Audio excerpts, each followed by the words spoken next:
মৌত কারো কাছে মিস কল দিয়ে আসে না। দুনিয়ার কোনো ব্যক্তিত্ব নাই, একজন ব্যক্তিত্ব ছিলেন, মৃত্যু যার কাছে বইলা আসতে হয়েছে। আল্লাহ নিজে বলছেন মালাকুল মৌতকে, বন্ধুর কাছে যাবে, অনুমতি দিলে ঢুকবে, নাইলে ঢুকবে না। অনুমতি নিয়ে বুকে হাত রাখবে, নাইলে রাখবে না।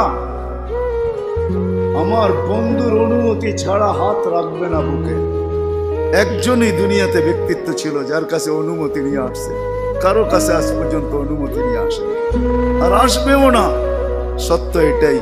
এই জন্য আসেন, ওই জান্নাত, এটাই আমাদের ছোট জীবনটার উদ্দেশ্য।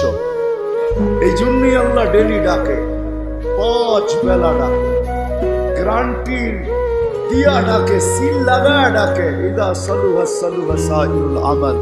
5 ওয়াক্ত নামাজ যদি এই উম্মত কমপ্লিট করে দেখাইতে পারে, তো আল্লাহ আমাদের নবীজির সাথে ওয়াদা করছেন, আমিও আপনার উম্মতের জীবনকে কমপ্লিট করে দেখাই।